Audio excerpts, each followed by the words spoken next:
Good evening, sir. Came from Nagpur. I want to ask you one question about Vedas because I believe Vedas are main scripture of Hinduism. So I want to know if you are telling or putting a common point which is similar to other scripture, why you do not put different points in front of non-Muslim people which are contradictable or which are opposite to each other, because I believe in common point. As a being a Hindu girl, it is very important to know which are the common point and which are the different points in Hinduism scriptures. Sisters ask a very good question. She said that I quoted the Vedas, I did point out similarities. Why don't I speak about differences? And she wants to know the similarities as well as differences. Sister, if I can give a talk on similarities between Islam and Hinduism for a few hours, I can give a bigger talk and a longer talk on differences between Islam and Hinduism.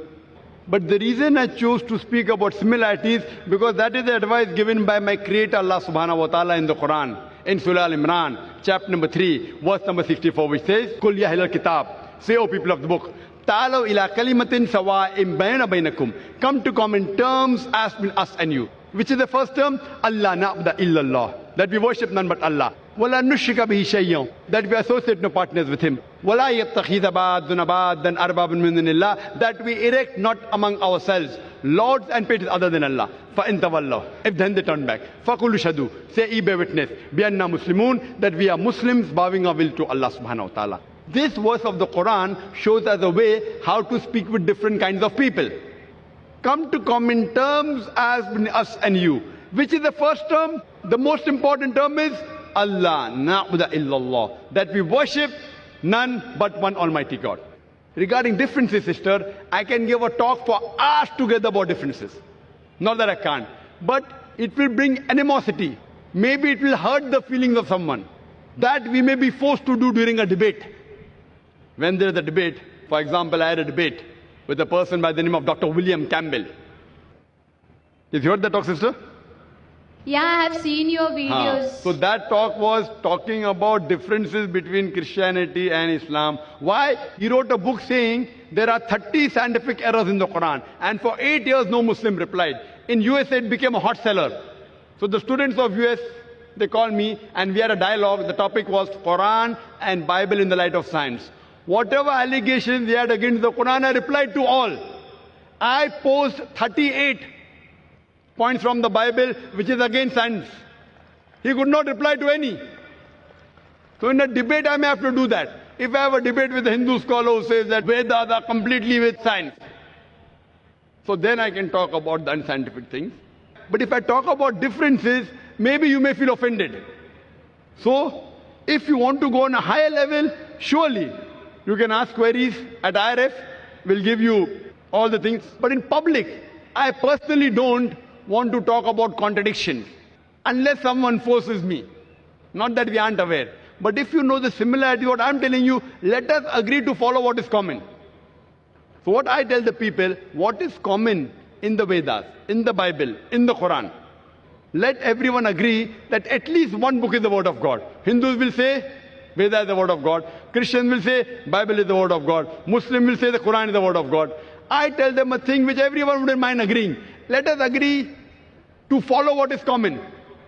So when you follow the commonalities in the Vedas, in the Bible, in the Jewish scriptures, Talmud, in the Quran, we find all the scriptures say there's one God.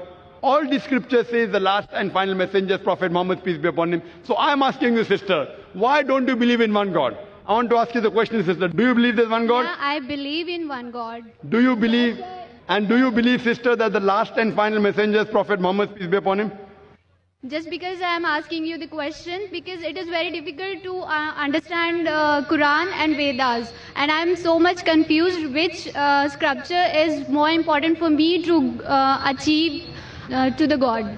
I mean, to worship to the God. Have you heard my lecture on similarities between Islam and Hinduism, or Muhammad Sallallahu Alaihi Wasallam in the Hindu scriptures? Have you heard that? Yeah, I have heard. Do you know that your scripture says that the last and final messenger is Prophet Muhammad, peace be upon him? Yeah. Do you know that? Yeah. So do you believe Prophet Muhammad is the messenger of God?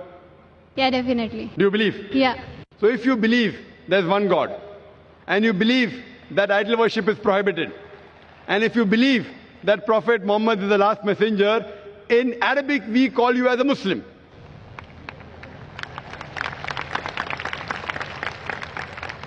Sister, do you believe in one God? Yeah, I believe in one God. Do you believe there's no idol worship? Yeah. Do you believe that Almighty God has got no images? Yeah. You believe that? Yeah. And you also believe that Prophet Muhammad is the messenger of God. So what you have entered, you may not have gone very high, but by saying this, that there is no God but Allah, and Prophet Muhammad is a messenger, you indirectly become a Muslim. Muslim means a person who submits his will to God. So do you submit your... But I am indirectly Muslim, no? If Vedas telling the same Yes. thing and Quran telling the same thing. So Yes. which... If you're indirect also, no problem. Indirect also, you're most welcome. Whether you come direct or indirect, we welcome you, sister. Now, you know what is common. Now, if your Veda says that the last and final messenger is Prophet Muhammad, peace be upon him, and you have to follow him. So by following Prophet Muhammad, you're indirectly following the Vedas also. Then you have to find out what did Prophet Muhammad say. Then you have to read the hadith. But slowly, slowly. So now you're in nursery, then junior KG, then senior KG, then first standard, then you reach standard 10. But have you taken admission, I want to know. That do you agree that you're a Muslim? Muslim means a person who submits his or her will to God. Why it is important that the person who are believing in one God, he is called or she is called a Muslim? Yes, why? Muslim means a person who submits his will to God. And the first important creed to submit your will to God is believe there's one God, believe there is no idol worship, and believe Prophet Muhammad is the messenger. If you say this, that means you have agreed to submit. And then it takes time. Then you go to standard 1, then slowly you may know what is required about fasting, about charity, not to rob, not to steal. All this comes later. But do you agree to submit your will is important. And do you agree to follow the teachings of Prophet Muhammad is important. What I want to ask you, sister. Yeah, I agree. So would you like to say the Shahada? Shahada means would you like to say in Arabic that there is no God but one God and Prophet Muhammad is the messenger? Yeah, there is a one God. And the Prophet Muhammad is the last prophet. MashaAllah. MashaAllah, sister. Congratulations. I would just say it in Arabic and I want you to repeat it. You know what you have said is the same thing. But I want to ask you, sister, is anyone forcing you to say this? No, no one. Is anyone putting pressure? No. It is completely out of your free will. Yeah. Okay, sister. I'll say in Arabic, just repeat it. Ashhadu Ashhadu Allah Allah ilaha ilaha illallah illallah wa ashhadu wa ashhadu anna anna Muhammadan Muhammadan abduhu abduhu wa rasuluhu. wa rasuluhu. I bear witness. I bear witness I bear witness that there is no God that there is no God but Allah but Allah and Prophet Muhammad, and Prophet Muhammad, peace be upon him, peace be upon him, is the servant is the servant and messenger of Allah. and messenger of Allah. MashaAllah. Thank you. I congratulate you, sister. Now we have entered the fold of Islam. And inshallah, for getting more knowledge, for going to first standard, second standard, third standard, be in touch with the sisters of the Islamic Research Foundation. And it will be a pleasure to guide you. And if you have any queries regarding Quran, regarding Islam, you're most welcome to ask. If you have any queries even regarding Hinduism, Yeah. etc., most welcome, sister. And I pray to Allah subhanahu wa ta'ala that may He grant you Jannah, sister.